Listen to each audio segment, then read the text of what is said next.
You're fat. I know. That one hurt, didn't it? But you can change that. Join my Mind Over Matter fitness program so you never have to hear that again. What are you waiting for? Welcome back to the channel, guys. This is either Mind Over Matter Fitness or Fortitude React, wherever I decide to post this on. But either way, they are connected, so you can check both channels out. I may have put an ad for fitness-related content in the beginning or in the end or in the middle. So if you are looking to lose weight before summer and you want to get those abs, then hit me up. I'm your guy. I'm your guy, guys. I lost 100 pounds in 4 months. That's a shameless plug right there. So hit me up in the DMs or get a hold of me through my socials. Now, we are watching a video today called, Is Japan the most racist country in the world? I like to say right off the jump, no. If I had to throw someone under the bus, it would be India. And there is statistics to show that Indian people tend to be the most racist individuals. And that is amongst themselves starting off, right? There is quite literally a caste system that was embedded in their culture that even though they say it may not exist, it is still embedded in that culture 100%. I know a lot of Indians and they will tell you this. Now, Japan does have some form of high prejudice, but I do find since they are monolithic, they're very close to their culture. They don't like really investing in other cultures all that often. If you steer away from their culture and start acting otherwise, they're not going to like it. And then they'll start looking at said person or said peoples, if they do it in conjunction, as a problem. That's what I believe. Are they innately racist? No, I wouldn't say that, right? Just for instance, you'll watch a video, a black guy goes to Japan. If he speaks Japanese, he's loved. If he doesn't speak Japanese, he's not as loved. But not many people are loved there if you can't speak the language because they find it irritating that they have to speak someone else's language when you're coming to their country. It really comes down to cultural blending. I just saying that to say that in the beginning of the video, but this guy has his own experience and we're going to look into the video. So subscribe to the channel, like the video, show some support. Let's get the algorithm bumping for the kid. Let's see what he has to say. When I was living in Japan, I went to my local convenience store and I saw this gacha machine in broad daylight. Jeez. I had to do a quick double take because if I'm not mistaken, they were selling black babies. Now I stared at that machine for about 15 minutes before I was like, oh, that's pretty cool. I'm gonna get one. And lo and behold, my beautiful son, Black Baby. Now to be 100% honest, the reason why I got Black Baby here was because, well, you know, I want to have kids someday. And I thought this would be good practice. So like any good father would, I showed him a lot of love, taking him on many adventures throughout Japan. But something weird would happen whenever I would show him off to my friends. They would all say the same thing. They would say, Noah, what the fuck is that? And after a series of short 2-hour conversations, my friends would carefully inform me that Black Baby here is a racist caricature of black people. And frankly, I couldn't believe it. Because one, Black Baby here isn't actually black, but a tan baby, per the translation on the machine. And also, I got this baby in Japan, the same place where they made Demon Slayer. It's virtually impossible for them to be racist. But I soon came to find out that they can. And something like this isn't the only occurrence of this type of racism. Just last year, a popular Japanese pop band called Mrs. Green Apple released a controversial music video showing themselves as European colonists. No, I love they making guys. These are the ones that made Inferno, the song for Fire Force. That song is amazing.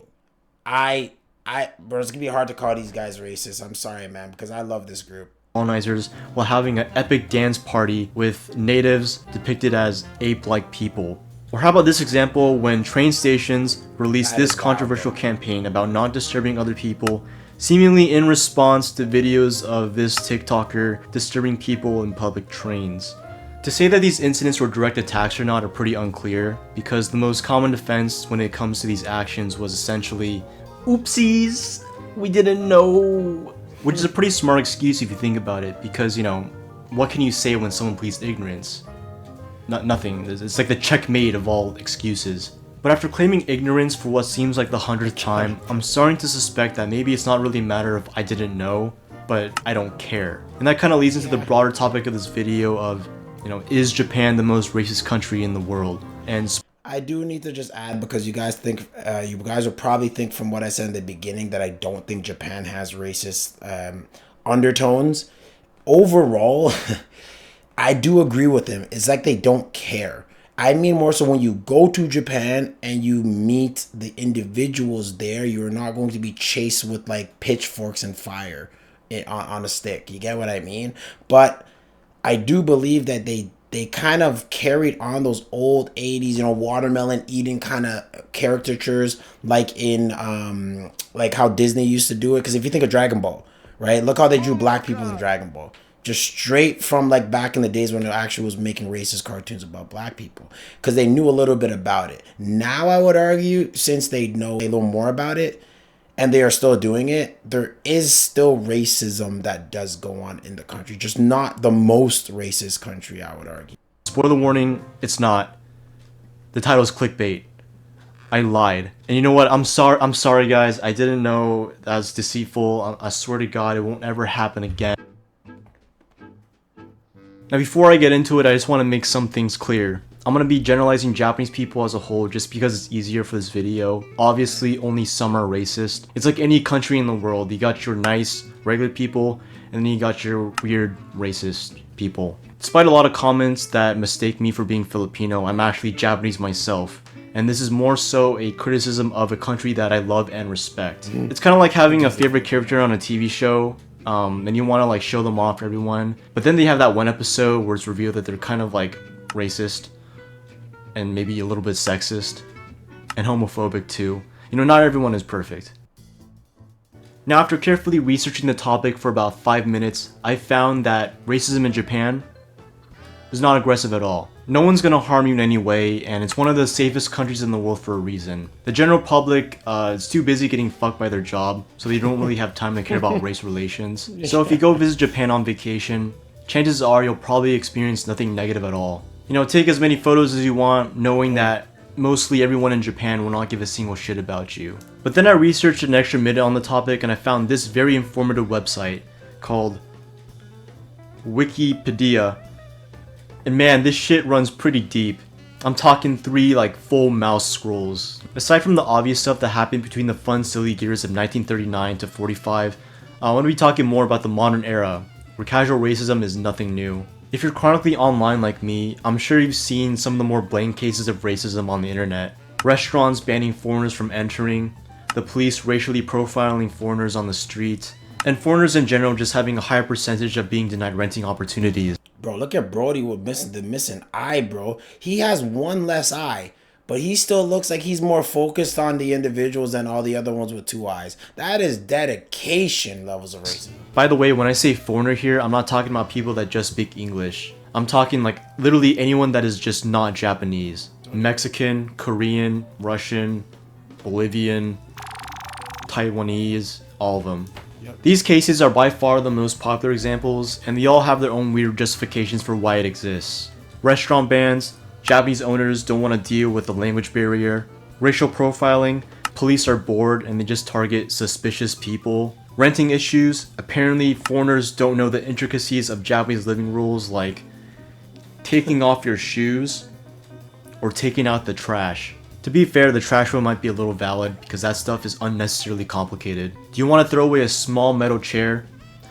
Good luck, there's like 7 steps.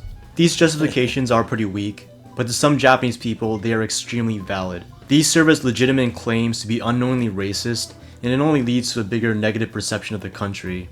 The one that frustrates me the most is the renting one, because there's some statistics to back it up. There's this independent field research that ran a test in which 2 applicant forms would be sent to different real estate agencies around the Tokyo area. One would be under a Japanese name, and the other would be under a foreign name, which were primarily Chinese or Korean. The results show that the probability of receiving a positive response as a foreigner reduces by 13% compared to using a Japanese name.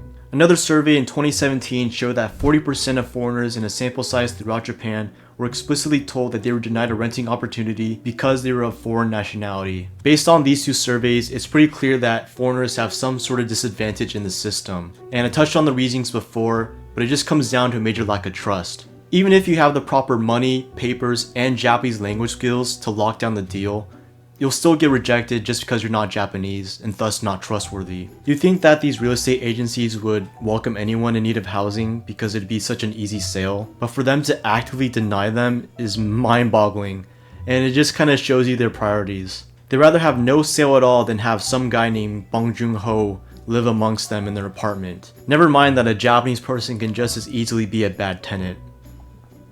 I don't know, it's dumb, it's stupid. Next, I want to highlight the discrimination of another group in Japan, which are multiracial people. This kind of ranges from Hafus is what they are called. And there's a whole topic on this, guys. I just want to stop it and mention, as you notice, and I said this in the beginning, not to say they're not racist, but they're usually just racist to anyone who is not Japanese. They're very monolithic. They're one of the most monolithic societies or cultures or countries out there. It's to the point where they themselves are not having birthing issues, but they're not wanting to blend with other cultures to save them, even if it's other Asian cultures that look similar to them. They want to stay Japanese. There's a benefit from this, I would argue, because once you do get a whole bunch of other people in your country over time, you lose that culture. So they're scared to lose the culture. But to this degree, where it's like almost kamikaze, where they're like, well, I'll go to the ends to the point where we destroy ourselves before we blend in with someone else. There should be a limit to that insanity. That's where Japan usually gets lost by most people. Like if their birth rates got so bad where you could actually put a clock on when Japan will no longer be Japan, I think they'll still not open up their borders for other cultures to come in and mix with them. That like it's like samurai, you know, that sun flag days of Japan. It's like a lot of that still hasn't gotten, they haven't forgotten a lot of their old ways is the best way I can say it. They are very, very, very conservative as a country, right? So the point where they're still not apologizing to Korea for, well, you know, right? You if you know, you know. people with both Japanese and foreign parents, or maybe they're just of different nationalities entirely that are born and raised in Japan, because they've been getting the shit end of the stick too. A survey that interviewed 448 multi-race students showed that 68% of them got bullied or faced discrimination in school. Now, it doesn't specify what kind of discrimination it was, but I'd imagine it had something to do with something that sticks out, such as, you know, their skin tone or their hair. I want to show this specific Nike commercial that addresses this exact problem. The ad shows 3 multiracial kids getting bullied in school, but found solace in doing sports. 私浮いてる？もっと馴染んだ方がいいのかな？ここにいちゃダメなの？ありえない。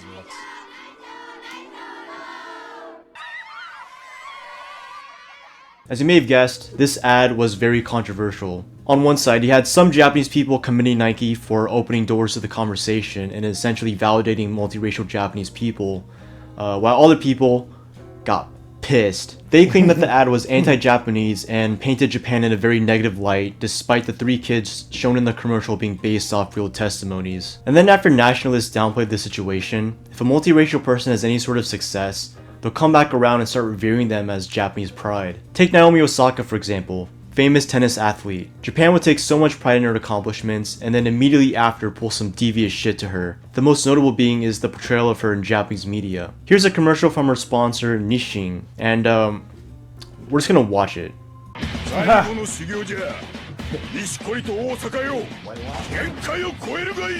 思い出せ。あの修行を大坂選手の目つきが勝ったよね。ああ、もちろん。Yeah, that's just fucked. So that's just straight up not her. Yeah, Nishin heavily just straight up not her. So she's half Nigerian, if I'm not mistaken, like half African, right? Her dad's African and plays a big part into why she is as good as she's good.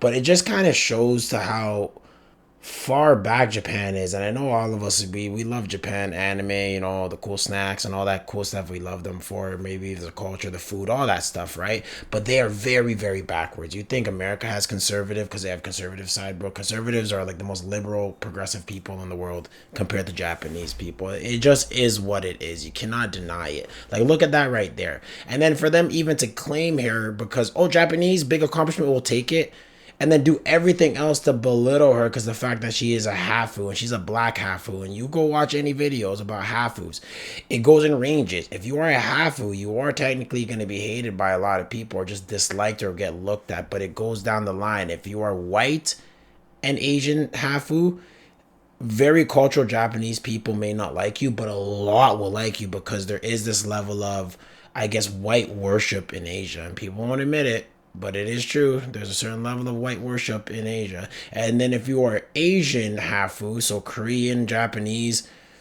I don't know. You know, there's a whole fight between those two countries, so that's something. But let's say Chinese Japanese, just simply since you are not purebred and you're a half breed, people will hate on it. I even remember Inuyasha? Remember Inuyasha because he was half demon, half human, and they all kind of hated on him.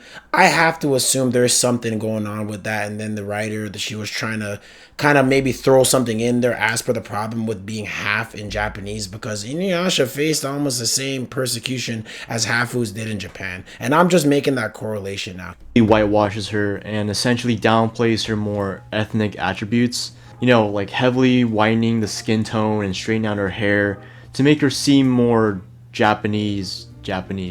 I'm assuming they did this because they thought it would appeal more to Japanese audiences, but in the reality, it didn't really do that, and it just kind of cost them their reputation as Naomi Osaka's official sponsor. It's pretty disheartening to hear that it's not uncommon for multiracial people to get treated like this, especially for the ones that live in Japan their entire lives. They share the same food, same culture, and even pay the same taxes, and yet they still get treated like an outsider. So who can we blame? The big question on my mind after seeing all this is who can we point our fat fucking fingers at? And I'm gonna kind of zero in and set my sights on the Japanese government. Because here's an awesome Japan fact. Apparently they lack any law which prohibits racial, ethnic, or religious discrimination. So what does that mean? Well, essentially means that everything in this video is 100% legal to do, and it extends to marginalized groups as well. The LGBTQ, the elderly, and the disabled have all faced the same kind of discrimination under the government. And the reason for why there's no laws is pretty laughable. The Ministry of Foreign Affairs officially gave this statement: "We do not recognize that the present situation of Japan is one in which discriminative acts cannot be effectively restrained by the existing legal system, and in which explicit racial discriminative acts, which cannot be restrained by measures other than legislation, are conducted. Therefore, penalization of these acts is not considered necessary." Which TLDR means that racial discrimination doesn't exist here, so we don't need any laws. Oh, well, sorry guys, guess I was just a dumb piece of shit. Anyway, video's over. Be sure to subscribe, like the video, comment. They unironically just said there is no war in Ba Sing Se. That's crazy. It's unfortunately this kind of denial that's the main driving force as to why so many Japanese people can't comprehend themselves as being racist. There's just zero accountability. And if their own government doesn't recognize this, then of course a lot of citizens won't either. And it just plays into the idea that Japan isn't a country that's trying not to be racist, but it's a country that just doesn't care. They'll see a problem and just dismiss it as something that can't be fixed. Sorry, that sucks. Oh well. There's no real action to try to be better because the system doesn't care in the first place. So it's very likely that there's gonna be another racism blunder in the near future, and they'll just say the same shitty excuse. Oopsies, we didn't know. But you know what? I still have hope. Call it coping or whatever, but I still have faith that Japan will be a country more accepting of foreigners in the future. Maybe it's not exactly faith in the system or the businesses, but more so faith in the people. Because for every cringe racist out there are people that are trying to do good. More and more people are becoming socially aware of the discrimination in Japan, so much so that anti-racism groups and organizations are starting to become more common. It's a slow rate of change, I won't lie, but I guess it's better than nothing. I mean, anything really is better than that. But, and to reiterate, despite all my criticism, still love Japan. But I can't fully glaze in good faith knowing about all this stuff. It's still a fantastic place to visit, but if you want to live there, you're gonna experience some hardships. Very beautiful that you see those people fighting back. I bet those are individuals, and it's gonna kind of narrate to my point, that have met foreigners, became friends with them, and got to see how beautiful it is to learn about other cultures and appreciate and love other cultures. And from there, they feel that disdain and pain that their friends feel simply for just living. So they want to fight back. But there's so many other core problems with Japan that all collectively come together, I believe, and cause this kind of dysfunction. I don't want to call it necessarily racism, even though it is, right? Just dysfunction. And it's the culture, right? He says they work really hard, so there's not enough time to care about it. They're very monolithic, and they care about their own culture and no one else's culture, which that's probably the mainstay and why racism happens in that country, right? They don't have to worry about anything else. You're not going out with each other. Guys are going on their DSs and dating simulations now. Women are, I don't know what women are doing, to be honest with you. I just know the guys giving up. So, it's one thing not to have kids. It's another thing for men not even want to talk to women to even start the process of having kids. That is crazy. It's crazy. And guys, remember, we won't have anime, delicious foods, and everything else that Japan brings if they don't get their shit together. So we really need them to get their shit together, because I love manguas. Now we have solo leveling, and then we have whatever China calls their manga variants or their animes or whatever, those somethings. But bro, anime hits the best. It slaps the best, and we need anime, guys. So get your shit together. Subscribe to the channel, like the video, give this guy a shout out. His name is Noah's Room. This is Noah's Room. This is a lot of views for a smaller channel. I got more subs than him, but he got more views than than I usually do. So good on you, brother, man. This is a very good video coming from a proper source. Not some person who was black and then they just felt away, right? This is a good source. So yeah, take it easy.